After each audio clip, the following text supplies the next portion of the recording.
We've had some amazing conversations throughout the first half of the year. A Black Hawk Down survivor, a local athlete that learned many lessons from Tom Izzo, two leaders in local businesses that are doing great things and how they see people differently, and six men building brotherhood all in one discussion. Today, we're pulling the best lessons from the best discussions of the first half of the year, and we're going to package into one group of discussions all for you.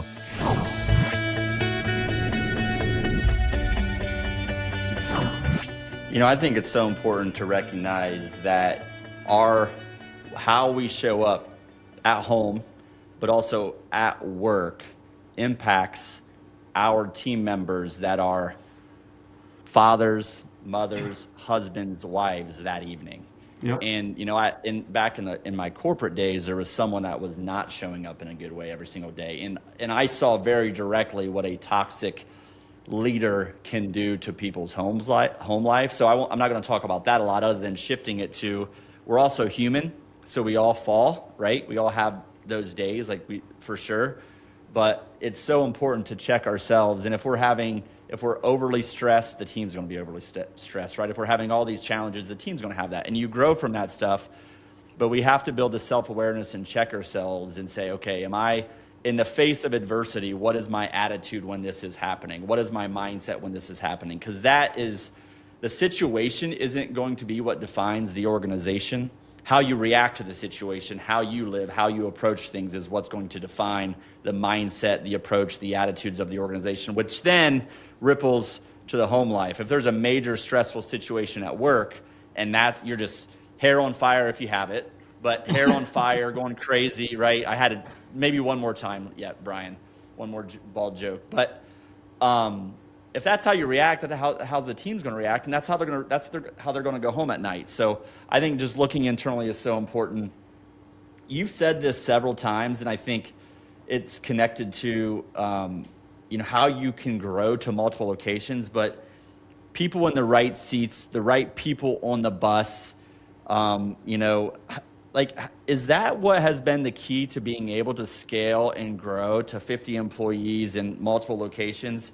And I think part of that is the humility as an owner, as a leader, whatever your role is, of knowing what are you good at and where do you have to get out of the way, right? And it seems like even with 5 partners, you guys have a lot of different diversity of skill sets, right? For sure, I'm sure you do. I don't know all those nuances, but inevitably you will have that. But that doesn't mean you guys claim you know it all and aren't trusting your team with things. So has that been, you think, the key to the ability to grow like you've grown, or has it been something else? No, I think that's probably the number one factor, to be honest with you, in our growth is the people on our bus. You know, we talk a lot about protecting our bus and our staff and doing the right things for them. We've, in a group of 50, we hope that everybody that we bring on board works. One thing I can tell you in 25 years is not everybody that we bring on board works, and there have been situations where they've been good human beings. It just wasn't the right fit. Sometimes you have to identify that for the good of both. We've had situations where we thought someone was going to work out really, really well. It was toxic. We need to get them off that bus, because our biggest fear is those that we have leaned on the most, we've trusted, we've empowered, that we absolutely cannot do what we do without them if we let that bus get out of whack a little bit, or we let toxic people hang around just because they might be a very good salesperson, or they can do this or do that differently. Fundamentally, if they're not good human beings, and if they're not going to play well with others, they just don't fit in our group. And I think being able to scale is because we have a lot of people that just genuinely enjoy being with one another. It's not always perfect, but at the end of the day, we have 50 people that genuinely, in my opinion, do care about one another, and they support one another. And I think a lot of times when you have a lot of really good, talented people that see each other in that light, they don't want to be the dead weight on the group, right? Like, they want to be better. And I feel like, it isn't one of those things where it has to come from the top down, but they see it in each other and staff-wise that, look, this person's exceptional. Well, I want to be exceptional. And I think that's the value of protecting what you have staff-wise, is because that consequential wins just continue to roll and roll and roll. And so as we get younger people on board and they see this, they see the success they've had, it's a win. The Somalis had started to use some counter tactics that essentially, it's not unusual for any adversary to evolve. In fact, it's almost always the case. And whether you're playing a game or you're in the military or in business, if you stay static and continue to repeat the same thing, your adversary is going to gain an advantage over you. So we were not doing exactly the same thing, but there's only so many ways you can put people on the ground on a target in a city. So they started to make some observations and change their tactics. And the biggest change was they started to fire these rocket propelled grenades, which is a primitive weapon. It's not very sophisticated, but that also makes it hard to defeat because it doesn't emit a signal. We can't jam it. It's not, it's essential. It is a grenade on the end of a rocket. You point and shoot, and there's no indication that it's coming. So against helicopters that are in the target area, it's highly effective. And on that day, as a result of their change of tactics, they fired, their estimates are 125 RPGs at us on the whole mission, not just me. And so that resulted in some success. In fact, 5 aircraft were shot down, and mine happened to be the one that was most isolated and the only one that was completely overrun by the enemy. And in the process, everyone but me was killed in the firefight. Adid wanted a prisoner. And so someone on the ground at what we call Crash Site 2, which is mine, recognized that I was still alive and got the crowd under control and captured me. So first of all, there's a lot there, and we'll come back, I think, to some of the leadership lessons that you talked about. So I saw you recently speak at an event, and you talked about that. But I want to take us to Crash Site 2 a little bit, and the circumstances, the heroes that came in as well to try to save lives. Just talk us through, to the best you can, not just what was happening there, but I want to kind of talk through the different phases of this and your mindset. And in your mindset, in this moment, the chopper goes down and, just the firefight, the Somalis surrounding you. Just trying to put anyone trying to put themselves in this situation, it's really just incomprehensible. But what are you thinking during this time? When you fly, even in combat, you have to have this, I don't want to call it, I don't want to describe it incorrectly here, but there's a phrase we use, big sky, little bullet, meaning, that we're not invincible, but it's highly unlikely that we are going to be hit because it's just hard to hit a helicopter on the move. So in terms of our, my mindset going in, I don't think there's very much of a chance that I will be shot down. And I think that's true of most pilots. If you're worried about being shot down, then you're probably not in the right mindset to execute this kind of a mission. You have to have the confidence that you're going to be able to pull this off and, get out of there. But when the RPG hit the aircraft, it blew the tail rotor off, not instantaneously, but within a few seconds. And that is a horrible situation in a Black Hawk. A Black Hawk is what we call a single rotor helicopter. It has, one main rotor and a tail rotor. And the tail rotor keeps the aircraft from spinning. It's sort of like a tail on an airplane that keeps it pointed forward and more so in a helicopter because you have tremendous torque being created by the rotation of the rotor blades and the engine, the drive that's coming from the engines. So when the tail rotor goes at low speed and low altitude, there's not really too many situations that are worse than that. And because you can't dive out, you can't get the spin under control without shutting the engines off, which is obviously horrible. It seems like it would make it even worse, but it stops the spin and then you fall from the sky. So we did stop the spin. I was flying. And again, you're just doing what you've been trained to do. And that's why training is so important. Whether it's in commercial aviation or military aviation or any high, demand task like that, the more muscle memory you can build up, the better, because things are happening so quickly. You don't have a lot of time. But it was obvious to both myself and my co-pilot, Ray Frank, that, we had lost the tail rotor. In fact, I said it. I made a radio broadcast saying, we've lost the tail rotor. We're going in hard, because we were going in hard. I mean, we're falling out of the sky. And, there's this thing called auto rotation, if there's anyone out there that knows anything about helicopters. But at low speed, and especially a dual engine helicopter like a Black Hawk, doesn't auto rotate very well. And, we were not in a profile where we could initiate a true auto rotation. So we hit the ground really, really, really hard. I don't remember hitting the ground. And again, I don't know if that's typical of a high impact, crash. But I have no memory of it whatsoever. I remember spinning, but that's it. And then, again, these aircraft are designed with safety features just like, the cars of today, right? Crumple zones and all that. We have crash attenuation, it's called, in the landing gear and in the seats.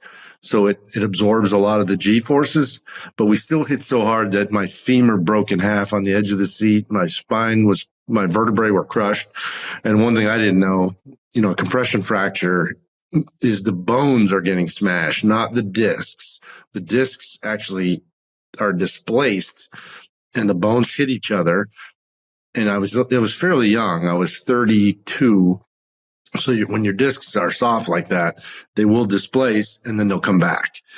But in the meantime, the bones are crushed. So, these are really severe injuries. I was knocked out.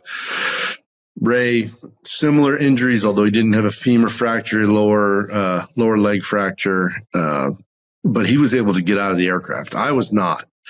It's hard to sort of contort yourself to get around the flight controls, even when you're healthy. So with a broken femur and a broken back, there's no way.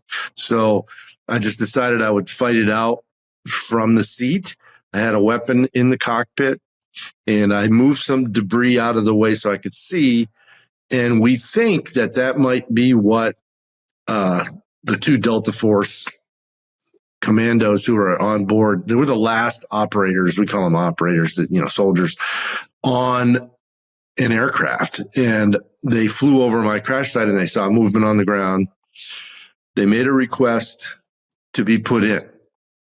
And, think about it. This is the moment to me that you have to imagine what would you do if you were them, right? We know each other. We're not close friends, but we know each other. And you see survivors at a crash site that is surrounded and about to be overrun by literally hundreds of enemy. Who has the courage to say, I want to go in. You're not asking me to go in. I'm asking you to let me go in. And they're denied initially. And then ultimately there's a discussion between them and the leadership. And finally the leadership agrees that the only way we're going to potentially survive is for Randy Shugart and Gary Gordon to come into the crash site. And so they're given permission. They're dropped off. First time I see them, during the battle is standing next to my cockpit. And I thought at that point, there's a sense of relief. This is a rescue force, right? But I didn't realize there were only the two of them, and it would take 8 hours before another American would get to our crash site. So we were overrun in probably 15 minutes, and everyone but me was killed. I think my end goal is obviously to get to heaven, which I know a lot of these guys' goals are. Which the reason it's everyone's goal is because you've thought about it and gained clarity of that through the course of this group. Maybe you had that clarity, but my first response is, everyone has that, like you all have that clarity. Yeah, is the first thing. Clarity of where you're going and what you want to be doing, like where you want to go is an important first step in anything. Yeah. And then to build on that, Ed Milet says this in his podcast all the time too, but he he thinks at the end of his life, God is going to show you the person that he created you to be. And are you going to be that person? Are you going to be that identical twin? Or are you going to be a different person? Yeah, are you going to not recognize that person that you could have been? So, and that goes back to the regret of inaction, right? Did I not become who I can be? Really, is the ultimate regret. Yeah, and I think it's just a never-ending cycle of wanting to continuously get better because you don't know who that person is. So, and I think that's what there's a curiosity around that, right? There's a curiosity of what else can I learn, but also who can I become? Like what I don't, you guys are, again, if you guys keep doing this, you have no perspective as 5 years, 10 years, like who can you have a completely different mindset that you had 5 years ago and that you will have in 5 years ago, 5 years from now, especially because of this. What does a good accountability group member look like? Discipline, I think, for men especially, discipline has been one of the most important ones for us because as we talk about as a group, main things are our faith, our physical. How are we working out every day? We want to look strong and be strong mentally as well. So reading, and that takes a lot of discipline because all these guys are busy, like everyone else in this world. But it takes discipline to create that 15 minutes in your schedule to read a book, or create that 45 minutes to an hour to get to throw around some weights and get that workout in. It just requires discipline. For a lot of us, it's waking up 5:15 in the morning to get that exercise in because, our days are busy, and then after work, we got to go home and provide for the family. So discipline, I think, is probably, I don't want to say the most important one, but it definitely, I think as we practice the discipline and incorporate it in that to all the aspects, it's the most important one. Hard work, just showing up, consistency is a big one. I know, I'll just get into it here a little bit, but when we first started this group, just to be honest, we struggled with consistency a little bit. And we go on stretches where we're like, we weren't satisfied, and all of a sudden we weren't meeting every 2 weeks. So about a year ago, we just were like, this has got to change. So every 2 weeks now we have a meeting. If a guy can't make it, we don't schedule around it. We just show up every 2 weeks, whoever can make that. And that has been a big change, I think, for our group because you get that consistency of showing up, but it also, you see it spread to consistent workouts, consistent reading our Bibles, consistent prayer time. So consistency is a huge one.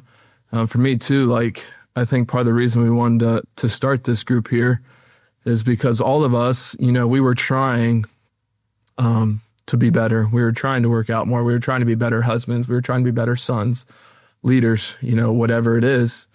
But we just you do it for a month or two and then you'd fall off, and then you'd get back on for a month or two or fall off. So I think that's one of the main things with our group here, at least for me, has been that consistency of continuing to show up and know we're going to fail sometimes. But this group's important because we keep coming back and we keep showing up, and getting better. So I think that's what a lot of us were looking for when we started this group, was that accountability factor. So that after 1 to 2 months went by, we weren't having that fall off. Yeah. We have brothers here in this group that are going to pick us up, or they're going to call us out on something if we're not showing up. The best form of leadership to me is leadership by example. So and then that starts, at home, in the household, and just your wives, your kids seeing the example you are in every area of life. What do you guys think the impact this is having beyond, if you want to talk about the impact it's had on you, but what has the impact been on, your families or others? From a family perspective, that my wife would say, Tori, she comments quite a bit that the growth, Cameron kind of mentioned, the growth that she's seen in me and my faith has grown significantly over the past couple of years, starting with Exodus 90 and then continuing with this group and then jumping back into Exodus 90 again as we continued this group. And watching that into my kids, my oldest is 7, and watching as a 7-year-old boy, when you look over and you see that dad is reading the Bible, or dad is encouraging prayer time, or, you know, all of these different things, like they see that and they watch it. And so we kind of share that amongst our group here. Whenever we see those wins of our kids, like they're mimicking what we're doing. We don't even realize it. What's more powerful than that? It's I mean, I got chills. I mean, I had the same experience a little bit when you start to see your kids be light years ahead of where you were at that age. At least that's the case for me, is pretty inspirational. If I'm an A in health and a B in family and a C in faith or whatever, but Nate is an A in a different area, B in different areas, like what's the result of that? You talked about that a little bit before we hit record, Cam, so tell us more about that. Yeah, I think I have the opportunity to stand on a different on the outside of some of these guys on some of the topics. The big one is I don't have kids yet. We've got somebody with 4, we got somebody with 1, we got somebody with 2, 3, whatever, and we're all experiencing different phases. They're all experiencing different phases of that. So I get to sit on the outside and ask them questions. I get to watch people like Danny, who probably has brought in the largest faith aspect into this group, and push that amongst the rest of us through his leadership and parenting. And real quick on that, because I just want to make sure the listeners understand that. You said pushed. Is it push, or is it? I am calling it. Or is it you? But do you have to be ready? Like, how does it? You have to be ready for it, but I think, again, like we've talked about, there's so many ups and downs and ebbs and flows in this cycle of what we're talking about doing. Life. In life, yeah. And especially when you start, putting it as a data sheet, when you're looking at it on an Excel spreadsheet, you can watch and see the ebbs and flows. We can get a hold of each other and be like, hey, like Daniel texts, like, hey, like what's going on? Like, you all right? Is everything good? And we usually do that like separately and reach out to each other if we see something that seems off. So there is, we don't push shame on each other. We don't do any of that stuff, but we do have to, there are moments where we have to push people or pull them into the things that they're not bringing to themselves, or, they're not bringing to the group and things like that. Like a big one for me right now is just getting 15 minutes of stretching in. Danny is pushing me and pulling me to get that done. But is that everyone's goal? Or that's your goal? That's one of my goals. Which you committed to, so yeah. He's saying, hey, you said you're going to do it. Do it. And we have we've set kind of like accountability buddies within our group. So you kind of have the person that's above you in the chart is supposed to go through and color your chart every week. And they kind of question like, hey, why didn't something happen? Or, give you an applause if you do something done. We go back and forth. We question, but we also celebrate. Through the chats each week, we kind of talk about, hey, you did a great job on this. Hey, if we feel like we had a bad week, a lot of times we'll speak up and we'll be like, hey, we had a struggle. I struggled this week. Yeah. I had things come up and I just didn't get done what I needed to get done. Yeah. And I think it's a really important point there that you brought up, because when we think accountability, we think, okay, these people are going to help me fix all the things that are wrong with me, or they're going to, just be heckling me to get things done. But when you truly start to form an accountability group that becomes a brotherhood, you're starting to get to celebrate each other's wins in a like a real way. Like, if someone had a kid, or, just accomplished a goal that they said they'd do for 90 days or whatever it might be, you have more wins because you get to celebrate the wins collectively together, which I think is maybe missed. It's missed because we're thinking this is a group that's going to tell me everything that I'm doing wrong, right? And that's not the case. No, it's definitely something that, like, if you're questioning doing this because you're worried about feeling shame because you're not achieving things, like, that's something I encourage you to kind of like pull to the side. Like, you might feel shame on yourself right now because you're only looking and questioning what you're doing and what your actions are doing. You get yourself into a group of guys, even if it's 1 or if it's 6, you get into a group of guys who are all trying to fight the same battle. We all of us have had down weeks, but we don't apply shame. We ask questions. We see what's wrong. We ask for help. We change or adjust things. Our accountability chart is constantly moving because maybe we've completely felt like we've done something so well for so long, it can be removed and I can put something that I need to work on better now. Or there's things on there that are like just on there because they're dials which create the rest of the day. So a lot of us have a morning routine structure, get ready the night before, something like that on our chart. And it lives on there for a long time because it's part of what allows us to achieve everything else on that. Yeah.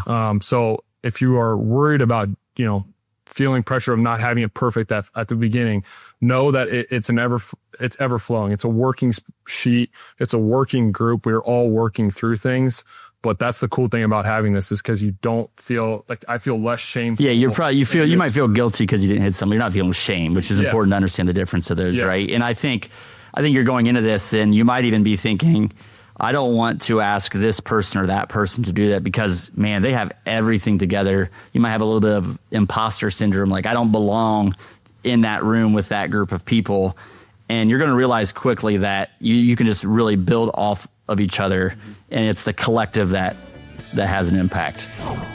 What's the biggest change or impact that you guys have seen from this group of guys? For me, I was a late addition to the group, so I joined probably back January, February time period, and kind of like these guys, I had kind of bits and pieces of the accountability group. Like I worked out in certain stretches, and then I'd go on a month or two lull, or I'd read a self-help book, and then I would, stop halfway through and I get busy with something else and, different things like that. So just that accountability factor of, oh crap, even though these guys aren't watching, they are watching, it's like this, we always talk about this in our head that we have this little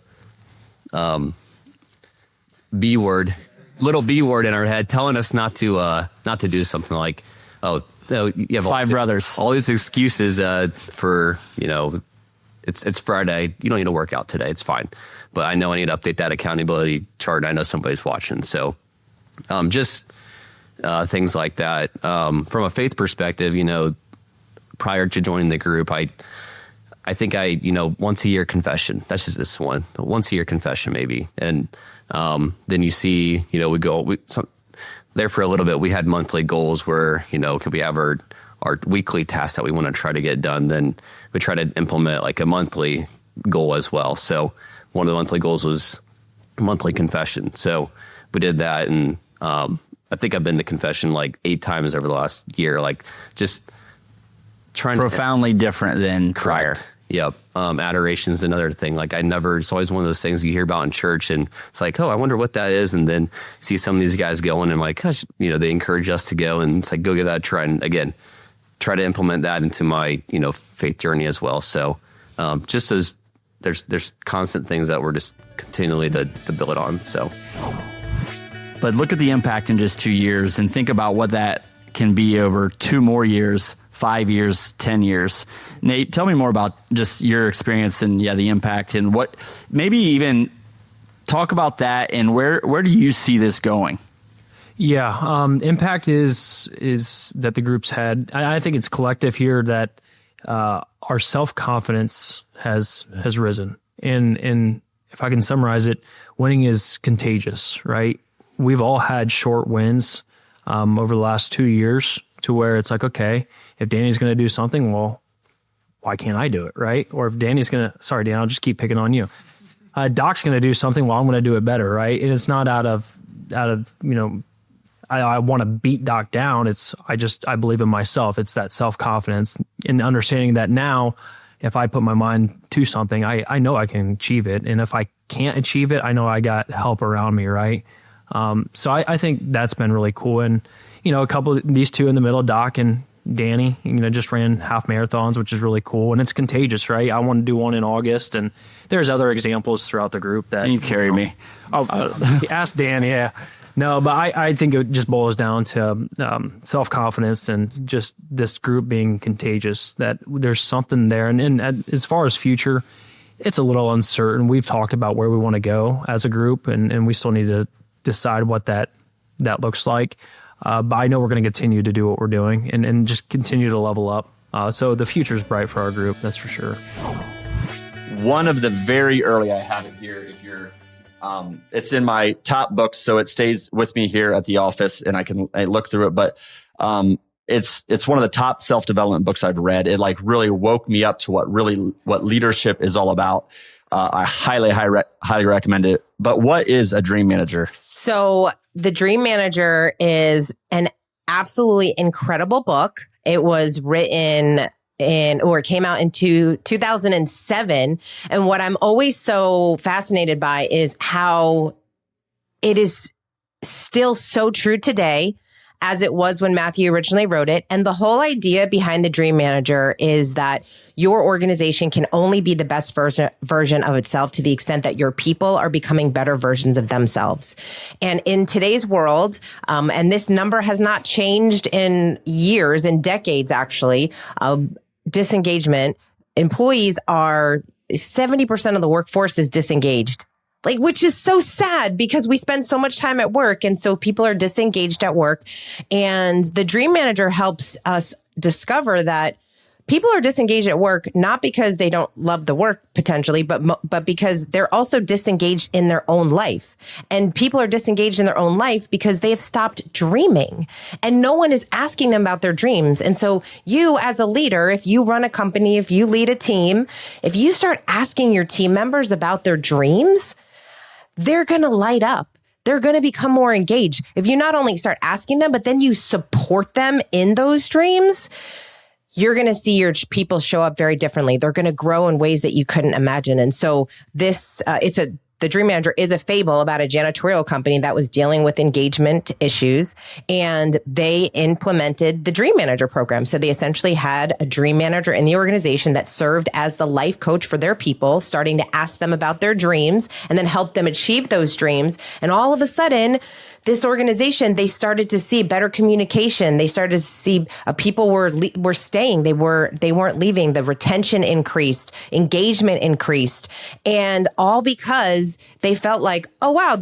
my leaders are treating me like an actual person, like a human being. They care about me as a person. And so that's what Dream Managers are. You come and get certified at Floyd to be a Dream Manager, and then you go back to your organization. You serve as the life coach for your people, and not only are they helping hold you accountable to the dreams you say you want to achieve, but you're also learning new ideas. So every month that you're meeting with your Dream Manager, you're talking about relationships or time and energy or different areas of life, personal, professional, your emotional, spiritual, all different areas of your life you're digging into. So you're learning new content as you're being supported in the dreams that you want to achieve.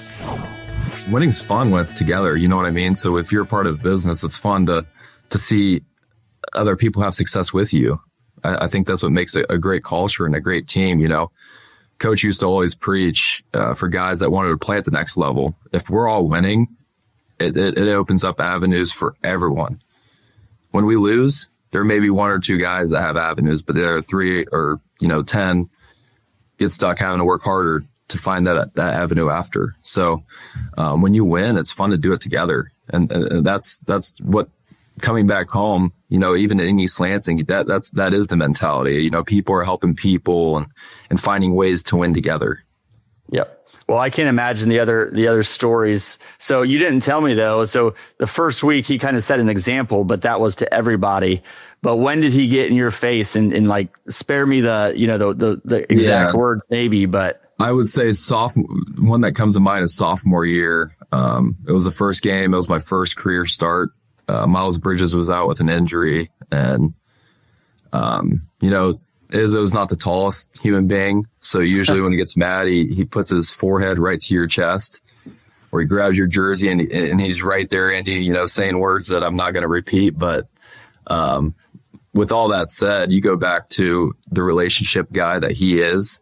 I mean, 3 months ago, 6 months ago, we'll say last September, he called me.